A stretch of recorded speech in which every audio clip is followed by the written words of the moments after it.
Understand why AZAC came up with Bowling for Rhinos and why we wanted to save black rhinos, but I'm more or less interested in why we partnered with Lewa. How did that come about? What was the history there? My understanding of the history of it is that Anna Mertz had some close personal friendships into the zoo world in the US. This was in the early 80s when she started. And those friendships grew. And they started in Garriscoy's support group, the zoo community in the US. And that evolved and grew into Bowling for Rhinos and the AZAC support. That's how I recall it, but it was all based on a friendship into the zoo world from Anna. Very good. I know it's very inspirational for Bowling for Rhino winners to come to Lewa and to meet the people, and then they love the people, and obviously Lewa's an amazing place, but do the people at Lewa, are they also inspired by the bowling people that come out here from AZAC? My experience is they're massively inspired. One has to look at this in your own context. And everybody here is living and working and breeding rhinos in Kenya in their home, and this is their daily job. But now suddenly you get somebody from many thousands of miles away, equally passionate about it, but has the capacity to bring all sorts of expertise and support into what we're doing here. So it suddenly internationalizes a local issue. So I know for the Lewa staff, meeting Bowling for Rhinos, and certainly my experience over the time, I'm always inspired by it, just because of the passion and the commitment and the depth of engagement. Wonderful. And what do you see the future of rhino conservation in Africa, or more specifically Kenya and Lewa?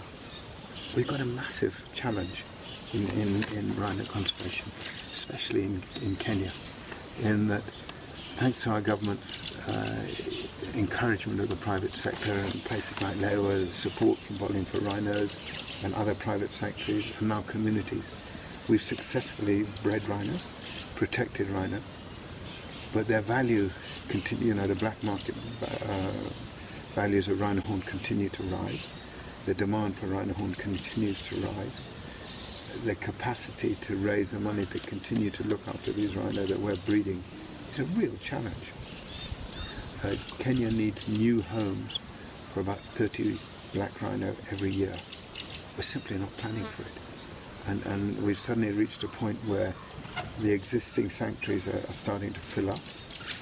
And we have to start thinking into the future, the 30, 40, 50-year time horizon. One has to recognize that it's over 30 years since Anna Martz started this sanctuary. Yes. And now suddenly we're full.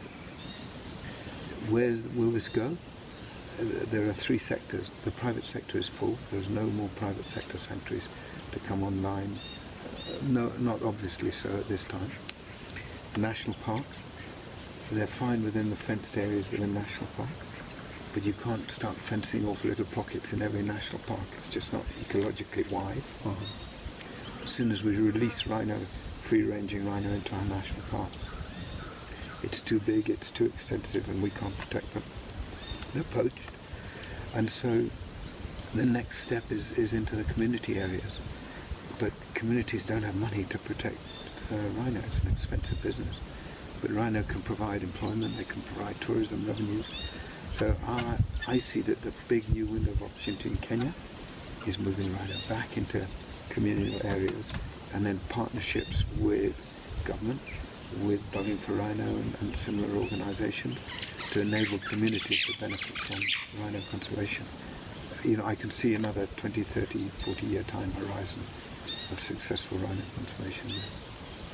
Does that make sense? Oh yes, definitely. Yeah.